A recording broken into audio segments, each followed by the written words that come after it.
ஸ்ரீமதே ராமானுஜாய நமக. ஆழ்வார் எம்பெருமானார் ஜீய திருவடிகளே சரணம். ஆச்சாரியர்கள் திருவடிகளே சரணம்.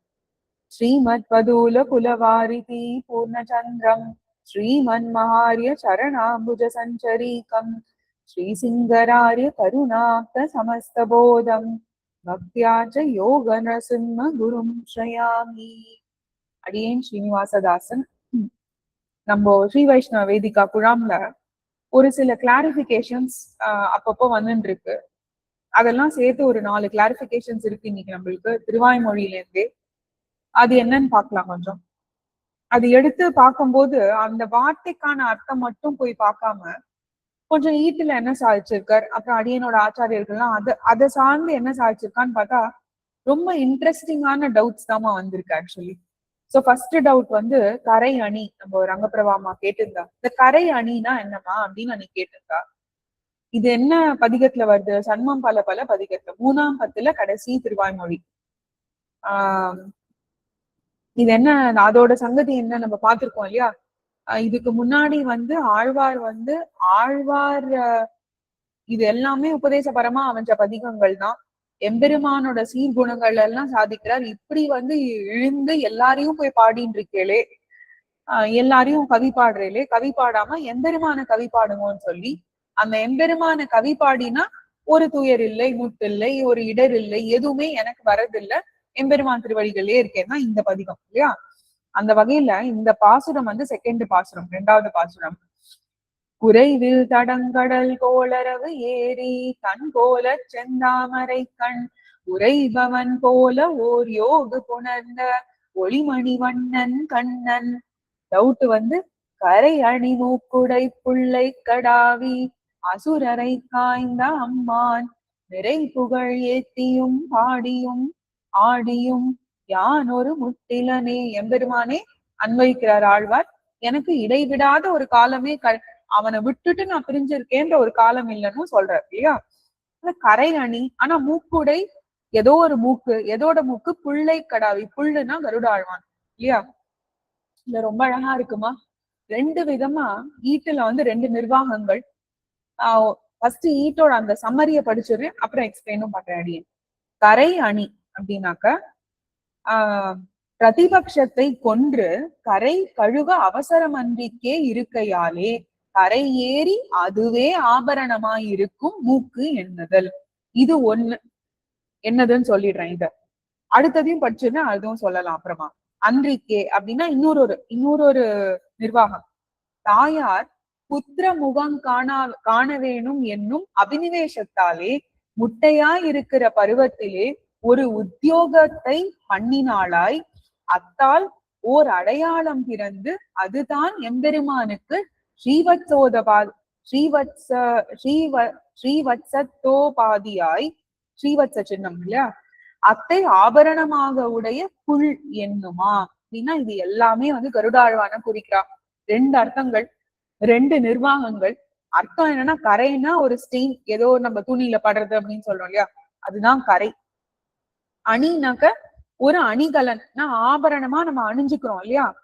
அப்ப இங்க கிளப் பண்ற வார்த்தைகள் பாருங்க. இந்த கரையே ஆபரணமா ஆறுனா யாருக்கும், அது யாருக்குன்னு பாக்கணும், கரை எதுனாலன்னு பாக்கணும், எப்படி அது ஆபரணமா ஆறுதுன்னு பாக்கணும். அதுதான் இந்த பேராகிராஃப் எக்ஸ்பிளைன் பண்றது. அதுல ஃபர்ஸ்ட் இது பிரதிபக்ஷத்தைனா, இப்ப கருடாழ்வார் பார்த்தேன்னாக்க கான்ஸ்டன்டா எம்பெருமானுக்கு வர எதிரிகள்லாம் இவர் மட்டும் இல்ல. பிரதிபக்ஷகம்னா எம்பெருமானுக்கு ஆசிரிதர்களா இல்லாதவர்கள், கிருஷ்ணருக்கு ஆசிரிதர்களா இல்லைன்னா கருடாழ்வானே பாதி பேரை சாச்சிடுவார் இல்லையா. இது நம்ம பாக்குறோமே திருப்புட்குழியில அவருக்கு வந்து ஜட்டாயு மகாராஜருக்கு இது வந்தது அப்படின்னு. என்னன்னாக்கா அவரோட ரக்கையாலேயே ராவணனை அந்த அடி அடிச்சிருக்கார் இல்லையா. எப்படி காப்பாத்த ட்ரை பண்ணிருக்காரு, சீதா பிராட்டியை அபகரிச்சுன்னு போகும்போது. அப்போ கருடாழ்வான் வந்து பாத்தீங்கன்னா எல்லாரையும் அட்டாக் பண்றாரு இல்லையா. அட்டாக் பண்ணும் போது பாத்தீங்கன்னா அவரோட மூக்குன்ற பகுதி, என்னது மூக்குன்ற பகுதினா அந்த பீக்கு தான் சொல்றோம் இல்லையா, பேர்ட்ஸ். அவர் ஒரு பேர்டு தானே. அந்த பீக்குன்ற பகுதி, அதால அது ரொம்ப ஷார்ப்பா இருக்கான், அதால அட்டாக் பண்ணிட்டே இருக்காராம். அட்டாக் பண்ணும்போது என்ன ஆகும், கரையாடுது. என்ன கரைன்னா இந்த பக்ஷபாதிகள் எல்லாம் கொல்ற கரைன்னா அந்த ரத்தம் தான். ரத்தம் தெளிக்கிறது தான் அவர் மூக்கு மேல, கருடாழ்வான் மூக்கு மேல. இப்போ அவர் என்ன சொல்றார், இந்த கரை கழுவ அவசரம் அன்றிக்கே அப்படின்னா அந்த கரையை அலம்பிக்கிறதுக்கு கூட அவருக்கு நேர கால அவகாசம் கிடையாது. அவசரம்னா இந்த இடத்துல அவசரமா போறது கிடையாது. அவசரம்னா அந்த ஒரு நாழிகை கூட அவருக்கு இல்லையாம். அத இப்போ நம்மளுக்கு ஏதோ எங்கேயோ அடிபட்டு வந்துட்டோம் காலில் அப்படின்னா உடனே போய் காலை அலமிண்டு போறோம் இல்லையா, அதுக்கெல்லாம் அவருக்கு டைமே கிடையாதாம். ஏன்னா எம்பெருமான பாதுகாத்துன்னு இருக்காரு அவர் கருடாழ்வான். அதே மாதிரி எம்பெருமான அழிச்சுட்டு போனோம் இல்லையா, அவர் மேலேயே ஏறிதானே எம்பெருமான் போயின்னு இருக்காரு. அதனால அந்த கரைய கூட அலம்பறதுக்கு கூட அவருக்கு கால அவகாசம் இல்லாம அதுதான் கரை ஏறி கரை கொஞ்சம் கொஞ்சமா ஏறிண்டே இருக்கான். ஏறிண்டே இருக்குன்னா ஆட் ஆயிண்டே இருக்கு. ஏன்னா எம்பெருமான் எங்கெல்லாம் போய் போர்ல இது பண்றாரோ அங்கெல்லாம் கருடாழ்வானும் போய் சண்டை போடுறார் எம்பெருமானுக்காக. அப்போ அந்த கரை வந்து அழுக்கா ஒரு ஒரு விதமா அகோரமா இருக்காதன்னா அகோரமாவே இல்லையாம். எம்பெருமான் ஆசிரிதரா ஆனதுனால அந்த கரையே அவருக்கு ஒரு அணிகலமா ஆயிட்டான். மூக்குக்கு ஒரு அணிகலம். மூக்குக்கு இப்ப நம்ம எல்லாம் மூக்குத்தின்னு போட்டுக்கிறோம் இல்லையா, அந்த மாதிரி கருடாழ்வானுக்கு மூக்குக்கு ஒரு ஆபரணம் இருந்தா என்னவா இருக்கும், அது இந்த கரை அணி தானா. அதனாலதான் இந்த இடத்துல ரொம்ப அழகா கரை அணி மூக்குடை புள்ளை கடாவி, கரையே அணிகலன ஆபரணமா ரொம்ப அழகா அது கருடாழ்வான். இது ஒரு நிர்வாகமா. இன்னொரு நிர்வாகம் ரொம்ப அழகா இருக்கு. கருடாழ்வானோட திருத்தாயார் பாத்தீங்கன்னா வினதா அப்படின்னு. அவன் வந்து கருடாழ்வான் பிறக்கிறதுக்கு முன்னாடியே கருடாழ்வான் ஒரு பேர்ட் இல்லையா, பறவை. அப்ப பறவை எல்லாம் முட்டையில இருந்து தானே வரணும். அந்த முட்டையில இருந்து வர வரைக்கும் கூட அவளுக்கு வந்து அந்த கால அவகாசம் கொடுக்கறதுக்கு வினதாக்கு முடியலையா. ரொம்ப டெஸ்பரேட்டா இருக்காலாம் அவரோட திருமுகத்தை பார்க்கணும் அப்படின்னு. அதனால்தான் இந்த அடுத்த இடத்துல பாத்தீங்கன்னா அன்றைக்கே தாயார்னா இந்த இடத்துல வினதா, அவ கருடாழ்வானோட திருத்தாயார் புத்திர முகம் காண வேணும் என்னும் அபினிவேசத்தால். ஏன்னா ஒரு அவ்வளோ ஒரு ஆர்வம் அவளுக்கு புத்திர முகத்தை பார்க்கணும்னு. இப்ப என்ன சொல்லுவோம், அந்த முட்டையெல்லாம் வந்து பாத்தீங்கன்னா அதுவே கொத்தி கொத்தி கொத்தி தான் வெளியில வரும் இல்லையா, நிறைய இடத்துல பாத்துருப்போம். இவன் என்ன பண்றாளாம், ஹெல்ப் பண்ணிடுறாளாம் அவருக்கு. அப்போ யூஸ்வலா என்ன சொல்லுவான்னாக்க அது கொத்தும் போது அவளோட ஃபீச்சர்ஸ் எல்லாம் டெவலப் ஆயிக்குமா அந்த கொத்துறதுனால. ஆனா இவ என்ன பண்ணிட்டாலாம், இவ கை விட்டு கொத்தின உடனே அது போய் அவருக்கு பற்றுத்து போல் இருக்கு. அந்த இடத்துல கரெக்டா மூக்குல பட்டிருக்கு அவருக்கு. அதுவே ஒரு இந்த ஒரு என்ன சொல்லுவா, நம்மளுக்கு எல்லாம் மச்சம் எல்லாம் வருது இல்லையா, அதெல்லாம் பிறப்பு இது மாதிரி மார்க் மாதிரி இருக்கே, பேர்த் மார்க்னு சொல்றோமே, அந்த மாதிரி ஒரு பேர்த் மார்க்கா இருக்கான் கருட ஆழ்வான். அதுதான் இங்க சொல்றான், அந்த முட்டையா இருக்கிற பருவத்திலேயே ஒரு உத்தியோகத்தைன்னா அவ இந்த வேலையா பண்ணினாளாய் அத்தால் ஒரு அடையாளம் பிறந்து அதுதான் எம்பெருமான். அந்த அடையாளம் இப்ப எப்படி இருக்குன்னா ஆச்சாரியர்கள்லாம் ரொம்ப அழகா கம்பேர் பண்றார். இது வந்து நம்ம எங்கேருந்து எடுத்துக்கணும்னா, நம்ம இப்போ அமலநாதி பிரானுக்கு போகணும். திருவார மார்வதன்னோ அடியேனை ஆட்கொண்டதே. அந்த மார்புல அவரோட வக்ஷஸ்தலத்துல பெரிய பிராட்டியார் மட்டும் இல்ல, இந்த ஸ்ரீவத்ச சின்னமும் இருக்கு அப்படின்னு காமிக்கிறாரு இல்லையா திருப்பானாழ்வார். அந்த மாதிரி இந்த இடத்துல இது நம்பிள்ள ஈட்டுல இல்ல, இது அழியன்னு சொல்றது. நம்பிள்ள ஈட்டுல என்ன கொடுத்திருக்கான்னா அதை எப்படி நம்ம பார்க்கணும், அந்த ஈக்குவேட்டிங் எப்படி பண்ணணும்னா எம்பெருமானுக்கு ஸ்ரீவத்சதோபாதியாய்னா அந்த மாதிரி இங்க கருடாழ்வானுக்கு இருக்கும். எம்பெருமான் பக்ஷஸ்தலத்துல அந்த ஒரு மறு இருக்கு இல்லையா, அது எம்பெருமானோடவே இருக்கு. அது எப்படி இருக்கு, அது ஒரு அணிகலனா இருக்குன்ற திருப்பானாழ்வார், ஆபரணமா இருக்குன்ற அந்த மாதிரி இந்த பர்மனன்ட் பர்த் மார்க்கும் கருடாழ்வானுக்கு ஒரு அணிகலனமா ஆபரணமா இருக்கு. அதுதான் இங்க ரொம்ப அழகா வந்து கரை அணி மூக்குடை.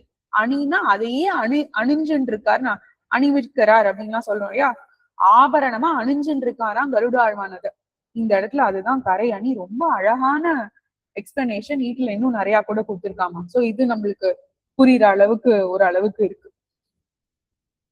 அடுத்தது இதே 10ல ரொம்ப அழகா ஒரு கேள்வி என்னன்னா, அந்த வைதிகன் பிள்ளைகளை அப்படின்னு பின்னாடி பாசுரத்துல வருது. அந்த பாசுரம் என்ன, இடர் எண்ணியே ஒரு நாள் ஒரு பொழுதில் எல்லா உலகும் கழிய கடற்புகழ் பார்த்தனும் வைதிகனும் உடனேற திண்தேர் கடவி சுடரொளியாய் நின்ன தன்னுடை சோதியில் வைதிகன் பிள்ளைகளை உடலொடும் கொண்டு கொடுத்தவனை பத்தி ஒன்னும் துயரிலனே. அப்படின்னா இந்த வைதிகன் பிள்ளைகள் யாரு அப்படின்னு ஒரு கேள்வி வந்தது நம்ம குழாத்துல இல்லையா. இது ரொம்ப அழகான சரித்திரமா. இந்த சரித்திரம் வந்து பாத்தீங்கன்னாக்கா ஹரிபுராணத்துல இருக்கு, பாகவதத்துல இருக்கு எல்லாம் சொல்றான். ஆனா அங்கெல்லாம் கொஞ்சம் ஸ்லைட் டிஃபரன்சஸோட இருக்கு. நம் பிள்ளை ஈட்டுல ஒரு விதமா ரொம்ப அழகா காமிச்சிருக்காரு. என்ன டிஃபரன்ஸ்னு அடியே நான் அப்புறம் சொல்லிடுறேன். இந்த இடத்துல வந்து என்னன்னாக்கா, எம்பெருமான் யாரோ எதையோ போய் மீட்டு கொண்டு வந்து கொடுத்துருக்கான். எங்க இருந்து மீட்டுன்னு வந்துன்னு பார்த்தேன்னாக்கா, இங்க அங்க இல்ல, எல்லா உலகம் கழிய எல்லா உலகெல்லாம் தாண்டி, யூனிவர்ஸ் எல்லாம் தாண்டி போனா என்ன இருக்கும்? பரமபதம் இருக்கு. பரமபதத்துக்கு போய் உடலோடும் கொண்டு கொடுத்தவனை பத்தி, யாரையோ உடலோட பாடி, அதே பாடி சரீரத்தோட திருப்பி எம்பெருமான் பத்தின்னு வந்திருக்கான். இது யாருன்னு பாக்கணும். என்னன்னா, ஒரு காலத்துல எம்பெருமான் இப்போ துவாரகால கண்ணனா இருந்த சமயத்துல ஒரு வைதிகருக்கு பிள்ளைகள்லாம் பிறந்திருக்கு. பிறந்து என்ன ஆகுதுன்னாக்கா, அப்படியே காத்துல மாஞ்சு போயிடுறது. குழந்தைகள் வந்து காத்துலயே மறைஞ்சு போயிடுறது. அப்படியே பிறக்கிறது மறைஞ்சு போகுது, அப்புறம் திருப்பி குழந்தை பிறக்கிறது மறைஞ்சு போகுது. இது மாதிரி நிறைய குழந்தைகள் ஆயிடுது. இப்போ என்னன்னா, அந்த வைதிகன் வந்து போய் உடனே கிருஷ்ணர் கிட்ட பிரார்த்திச்சுக்கிறான். கிருஷ்ணன் நான் போய் கொண்டு வரேன், குழந்தைகள் எங்க இருக்குன்னு எனக்கு தெரியும்னு சொல்றார். இப்போ இதுக்கெல்லாம் நடுவுல இதெல்லாம் ஈட்டுல இருக்கு. ஈட்டுல இல்லாத ஒரு பகுதி என்னன்னாக்க, அர்ஜுனன் நடுவுல வந்து ஒரு என்ன சொல்றது, ஒரு அவனோட அம்புகளாலே, இப்ப அம்பு படுக்கைன்னு பீஷ்ம பிதாமகர் பண்ணா இல்லையா, அந்த மாதிரி அம்புலயே ஒரு ஃபோர்ட்ரஸ், அந்த எந்த இடத்துல பிரசவம் ஆப்போறதோ அந்த அந்த தாயாருக்கு, வைதிகனோட பாரியாளுக்கு அம்பாலேயே சுத்தி இது பண்றானா ஒரு கவச்சம் மாதிரி. பட் இந்த இந்த தனிப்பட்ட இது மட்டும் ஈட்டுல கிடையாதுமா. பட் இது பாகவதத்துல இருக்குன்னு சொல்றா. அந்த ஆனா அந்த 10வது குழந்தையோ 11வது குழந்தையோ எத்தனாவது குழந்தைன்னு அடியனுக்கு சரியா தெரியல. அந்த குழந்தைகள் பாத்தீங்கன்னா, இவன் இதை தாண்டி போயிடுமான்னு பாக்குறேன் அப்படின்னு அர்ஜுனன் சொல்றானா. அதுதான் அந்த தின்தேர் கடவி. பார்த்தனும் வைதிகனும் தின்தேர் கடவி. தின்தேர் கடவின்னு என்னன்னு அப்புறம் வந்து சொல்றேன். பார்த்தனும் வைதிகனும், பார்த்தன் வந்து இந்த வைதிகனுக்கு போய் இந்த மாதிரி ஒரு ஃபோர்ட்ரஸ் பில்ட் பண்றான், அவனோட அம்பாலேயே கட்டடம் மாதிரி. ஆனா என்ன ஆகுதுன்னா, குழந்தை பிறந்து திருப்பி உடனே மாஞ்சிடுறது. அந்த குழந்தையும் கையில இவாளுக்கு பார்க்க கூட முடியல, இவாளால பர்த்தாலையும் பாரியாலையும் பார்க்க கூட முடியல குழந்தையில. அர்ஜுனன் ஓடி போய் கண்ணன் கிட்ட அழறான், என்னால ஒண்ணுமே பண்ண முடியாதுன்னு திருப்பி நீ நிரூபிச்சிட்ட அப்படின்னு சொல்றா. அதுல இந்த போர்ஷன் வந்து இந்த இடத்துல கிடையாது. நம்ம நம்பிள்ளை ஈடுல இந்த போர்ஷன் மட்டும் கிடையாது. ஆனா இதோட உள்கதை என்னன்னா, இந்த குழந்தை எல்லாம் எங்க போச்சு, திருப்பி எங்கேந்து பெருமாள் மீட்டு கொண்டு வரான்னா, இந்த குழந்தை எல்லாம் நேர பிறந்த உடனே பரமபதம் போயிருக்கு. இந்த குழந்தை எல்லாம் எதனால பரமபதம் போச்சு அப்படின்னா, இது பிராட்டிமார்களுடைய சுவாதந்திரியம் அப்படின்னு ஈட்டுல எடுத்து காமிக்கிறார் நம்பிள்ளை ரொம்ப அழகா. என்னன்னா, எம்பெருமானோட பிராட்டிமார்களுக்கு எல்லாம் ஒரு ரொம்ப ஆசையா, கண்ணனா பரமபதத்துல சேவை சாதிக்கணும் அப்படின்னு. எப்படி துவாரகையில எப்படி கண்ணன் சேவை சாதிக்கிறானோ, அதே கண்ணன் பரமபதத்துல அவளுக்கு சேவை சாதிக்கணும். பட் இப்பதான் அவன் வந்து துவாரகையில இருக்கான். இப்போ என்ன பண்ணிட்டாவா, இந்த குழந்தைகள் எல்லாம் பெருமாள் வந்து பிராட்டிமார்கள் அவளோட சங்கல்பத்தினாலேதான் அவள்லாம் பரமபதம் போயிருக்கா இந்த குழந்தை எல்லாம். ஆனா பிராட்டிக்கு ஒரு சுவாதந்திரியம் கொடுத்திருக்கான் இல்லையா, அந்த சுவாதந்திரியத்தை யூஸ் பண்ணி அவளோட சங்கல்பத்தினால இந்த குழந்தைகள் எல்லாம் பிறந்த உடனே அவ உடனே அழிச்சுன்னு போயிட்டா, யாராலையும் பார்க்கவே முடியல. இவாளுக்கு நன்னா தெரியும், அந்த வைதிகன் போய் கிருஷ்ணர் கிட்ட போய் மன்னாட போறான், கிருஷ்ணர் பரமபதத்துக்கு வருவார், அப்படியே துவாரகா கிருஷ்ணரா வந்துருவார், அப்போ சேவை சாதிச்சிடுவார் நம்மளுக்கு அப்படின்னு. உடனே அதுவும் நடக்குது. ஸ்ரீ வைகுண்டத்துக்கு கண்ணபிரான் எழுந்தருளும் போது இவாள்லாம் சேவிச்சுட்டு நீ வருவான்னு நன்னாவே தெரியும். ஆனா கண்ணனுக்கும் தெரிஞ்சிடுறது பிராட்டிமார்லாம் தான் எடுத்துன்னு போயிருக்கான்னு. அங்க வந்து ஒரு என்ன சொல்றது, காலகிருத பரிணாமம்னா சேஞ்சஸ். இப்போ ஒரு வாழைப்பழத்தை நம்ம டேபிள் டாப்ல வச்சோம்னா ஒரு 2 நாள் கழிச்சு கொஞ்சம் பிளாக் ஆகும், கொஞ்சம் கொஞ்சமா மேல ஸ்கின் இதுவாகும், ஒரு 4 நாள் கழிச்சு அழுகியே போயிடும் இல்லையா. பரமபதத்துல அதெல்லாம் கிடையவே கிடையாது. காலமே நித்தியமாச்சு, ஒண்ணுமே கிடையாதாங்க. இந்த குழந்தைலாம் எப்படி பிறந்த குழந்தை யவனத்தோட இருக்காளோ அதே மாதிரிதான் பரமபதத்திலயும் இருக்காளாம் அந்த குழந்தை. சோ இங்கேருந்து எப்படி போனா அந்த குழந்தைகள், வைதிகன் பிள்ளைகள்லாம் விராட்டிமார்களோட சுவாதந்திரியத்தினால. இப்ப திருப்பி அடுத்தது பரமபதத்துல இருந்து திருப்பி இங்கேருந்து போன இதையும் ரொம்ப அழகா வர்ணிக்கிறார் நம்பிள்ளை ஈட்டுல. எப்படின்னா, பார்த்தனும் அர்ஜுனனும் எப்படி அந்த தேரை வந்து உடனேற தின்தேர் கடவியான். தின்தேர்னாக்கா ஸ்ட்ராங்கா இருக்கான் அந்த தேர். எப்படின்னா, இங்கேருந்து எல்லா யூனிவர்ஸ் எல்லாம் தாண்டி ஒரு இருட்டா இருக்கிற ஒரு விண்வெளி, அந்த விண்வெளியை தாண்டணும்னா எம்பெருமான் சக்கரத்தாழ்வார யூஸ் பண்றாராம். அந்த அவ்வளோ ஒரு ஒளி பொருந்தியே இருக்கான். போய் தேரும் அவ்வளவு ஸ்ட்ராங்கா இருக்கான். அந்த தேர்ல இங்கேருந்து பரமபதம் போயிட்டு எப்படி போனானா இடரெண்ணியே ஒண்ணுமே அவனுக்கு வந்து ஒரு அனாயாசமா பண்ணிட்டான்றோமே அந்த மாதிரி போய் எம்பெருமான் வீட்டுன்னு வந்துட்டான் அப்படின்னு சொல்றான். இப்போ வந்து நம்ம இதுல சில கேள்விகள் நச்சப்புனராவர்த்ததே நம்ம சொல்றோம். அப்படின்னா என்ன, பரமபதம் ஒன்ஸ் போயாச்சுன்னா திருப்பி no return, it is a one way ticket அப்படின்னு கூட சொல்றா இல்லையா. அந்த மாதிரி இட் இஸ் ஒன் வே. ஆனா இப்ப எம்பெருமானோட சுவாதந்திரியம் ஒரு பக்கம் இருந்தாலும் சாஸ்திரங்களை எதிர்த்துண்டு எம்பெருமான் எதுவுமே பண்ண மாட்டான் இல்லையா. அப்போ இப்போ இந்த ஜென்மத்துல இந்த சரீரத்தோட நம்மளுக்கு கர்மங்கள் எல்லாம் முடிஞ்சா மட்டும்தான் நம்ம பரமபதம் போக முடியும் இல்லையா. ஆனா இந்த குழந்தைகளோட கர்மங்கள் முடிஞ்சுதான்னா முடியலையே. குழந்தைகள் பிறந்தது பிராட்டிமாரோட லீலையினால அங்க போயிடுச்சு. அப்போ அந்த கர்மத்தை திருப்பி கழிக்கிறதுக்கு திருப்பி இங்க வந்தே ஆனும் அந்த குழந்தைக்கு எனிவேஸ் வந்துதான் ஆனும். ஆனா வந்து எம்பெருமான் வந்து அவனோட சுவாதந்திரியத்துல இந்த குழந்தைகள் எல்லாம் ரொம்ப அழகா கூட்டின்னு வந்துட்டான் அப்படின்னு ஒரு இது ஒரு என்ன சொல்றது கன்சோலேஷன் ஃபேக்டர் அது சொல்றான். அடுத்தது இந்த நம்ம பரமபதம் போகணும்னா அடுத்த ஒண்ணு இது எம்பெருமான் கருணை ஒண்ணு, கர்மங்கள்லாம் முடியணும். அடுத்தது நம்ம ஆசைப்படணும். இப்போ சில பேருக்கு இதே உலகத்துல இதே மாதிரி கைங்கரியம் நான் அடுத்த ஜென்மத்திலயும் பண்ணுவேன் அப்படின்னு நிறைய பேர் சொல்லுவான் இல்லையா. நான் அடியனுக்கு வந்து திருத்துழாய் கட்டணும், அடுத்த ஜென்மத்திலயும் எம்பெருமானுக்கு நான் திருத்துழாயை தான் கட்டணும். அப்போ அவளுக்கு பரமபதத்துல ஆசை இல்லை. அப்போ அந்த பரமபத பிராப்தியே ஆகாத வாழ்க்கை அடுத்த ஜென்மத்துல. அட்லீஸ்ட் இந்த குழந்தைல ஆசைப்பட்டு அங்க போனாலான்னு ஆசைப்பட்டு போல, விராட்டியோட ஆசைனாலதான் எடுத்துன்னு போயிருக்கா அவ. அதனால திருப்பி அனுப்பிச்சிட்டாரு எம்பெருமானோட சுவாதந்திரியத்தினால இந்த குழந்தை எல்லாம் திருப்பி வந்துட்டா அப்படின்னு சாதிக்கிறார். அதுதான் இந்த இடத்துல வைதிகன் பிள்ளைகளை உடலோடும் கொண்டு கொடுத்தவனை பத்தி. இங்க நம்ம பரமபதத்துக்கு போகணும்னா இந்த சரீரத்தை விட்டுட்டுதான் போக முடியும் இல்லையா. ஸ்தூல சரீரம் சூக்ஷ்ம சரீரம்னு. இந்த குழந்தைகளுக்கு அப்படி கிடையாதாம். அதே சரீரத்தோட உடலோடும் கொண்டு கொடுத்தவனை பத்தி ஒன்னும் அவனை போய் பற்றினோம்னா எந்த துயரும் இல்லை அப்படின்னு சாதிக்கிற ரொம்ப அழகான பாசுரங்கள். சரி, அடுத்தது ஒரு 5 மினிட்ஸ்ல முடிச்சிடலாமா. இப்போ ரீசெண்டா நம்மளுக்கு ஒரு டவுட், அடியனுக்கே ஒரு பெரிய டவுட். இதோட பதவுரை நம்ம இனிமேதான் பார்க்க போறோம்.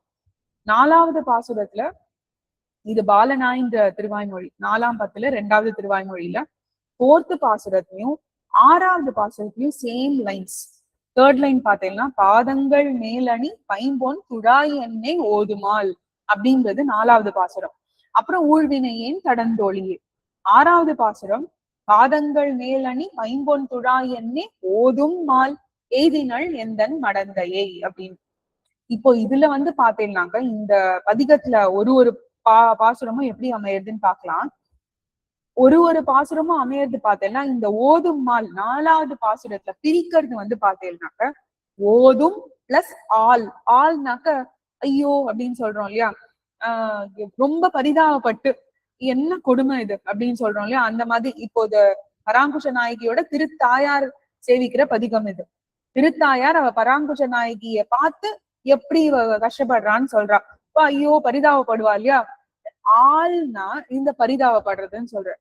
சோ இந்த இடத்துல என்ன, பைம்பொன் துழாயன்னே ஓதுமால் அப்படின்னாக்கா கான்ஸ்டன்டா அவன் என்ன பண்றா, எம்பெருமான் வந்து அந்த திருத்துழாயா அணிவிச்சுட்டு இருக்கா. மால்னாக்க எம்பெருமானுக்கு மால்னு ஒரு திருநாமம் இல்லையா, திருமால்னு சொல்றோமே, விராட்டியோட கூடிய திருமால்.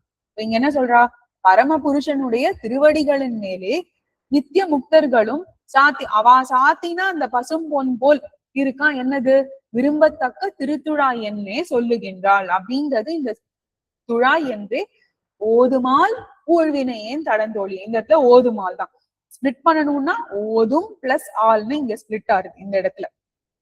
இப்போ இது ஃபர்ஸ்ட்ல இருந்து பாசுரங்கள் பார்த்தீங்கன்னா மாலுமால் ஃபர்ஸ்ட் பாசுரத்துல, அப்போ மாலும் பிளஸ் ஆல். அடுத்தது சொல்லுமால், சொல்லும் பிளஸ் ஆல். கூவுமால், கூவும் பிளஸ் ஆல். ஓதுமால், ஓதும் பிளஸ் ஆல். அடுத்த பாசுரம் நம்மளுக்கு டவுட்டே இல்லை, 5வது பாசுரம் 4 நாள்னு ஆயிடுறது. அதனால அடுத்த வேர்டை ஸ்பிளிட் பண்ணிக்கோங்க. நைகின்னதால் அப்படின்னு வருது இல்லையா, நைகின்னது பிளஸ் ஆல். ஆனா இந்த பாசுரத்துல 6வது பாசுரத்துல ஓதும் பிளஸ் ஆல்னு ஸ்பிளிட் பண்ணவே கூடாது. ஏன்னா இந்த பாசுரத்துல வரும்போது ஓதும் பிளஸ் மால் அது என்ன ஆயிடுதுன்னா மால் எய்தினள் அப்படின்னு ஸ்பிளிட் பண்ணிக்க சொல்றாரு ஆச்சாரியர்கள்லாம் ரொம்ப அழகா. இந்த இடத்துல என்ன ஆகுதுன்னா இந்த இடத்துல மாலுன்ற அர்த்தமே வியாமோகதம். வியாமோகதம்னாக்க ஒரு ரொம்ப மயக்கமா இருக்கலாம். இந்த மாதிரி துழாயன்னே ஓதும் மால் எய்தினள், மயக்கத்தோட எழுதியிருக்கா அவ அந்த பராங்குஷ நாயகி.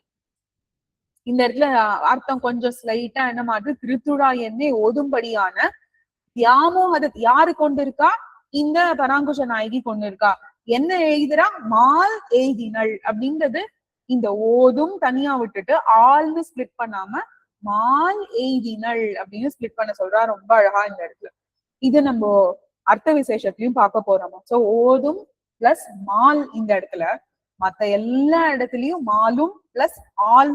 ஆள்னா ஐயோ இவ்ளோ பரிதாபப்படுறா திருத்தாயார், இவ்ளோ ரொம்ப எம்பெருமானோட இதுவே ஈடுபட்டு இருக்காளே பராங்குஷ நாயகி அப்படின்னு. சோ அது ரெண்டும் இந்த மாதிரி ஒரு பாசுரங்கள். இந்த பதிகம் இன்னும் நம்ம பதவுரை அன்வைக்கல, பட் அடியன் கொஞ்சம் ரீசர்ச் பண்ணிட்டு இருக்கும் போது இதெல்லாம் எடுத்துன்னு வந்து சொல்லணும்னு ஒரு ஆசையா இருக்குது. எனக்கு ரொம்ப சந்தோஷமா. என்னன்னாக்கா நம்ம குழாத்துல வந்து வெறும அர்த்தங்கள், வெறும நம்ம வந்து பாசுரங்கள் மட்டும் அன்வைக்காம அந்தந்த பாசுரத்துக்கான ஒரு அர்த்த விசேஷம் அன்வைக்கும் போது நம்மளுக்கு கிடைக்கிற ஒரு என்ன சொல்றது, அந்த ஒரு நிம்மதியே தனியா இருக்கு. இந்த மாதிரி நிறைய கேள்விகளும் வரட்டும், அடியனையும் நிறைய இந்த மாதிரி ஈடுபட்ட வைக்கணும்னு அடியன் வந்து ஸ்ரீரங்க நாச்சியாரும் நம்பெருமாளையும் பிரார்த்திச்சுக்கிறேன். ஸ்ரீமதே ரம்யஜா மாத்ரு முனீந்திராய மகாத்மனே ஸ்ரீரங்கவாசினே பூயாத் நித்யஸ்ரீ நித்யமங்கலம். ஆழ்வார் எம்பெருமானார் ஜீய திருவடிகளே சரணம். ஆச்சாரியர்கள் திருவடிகளே சரணம்.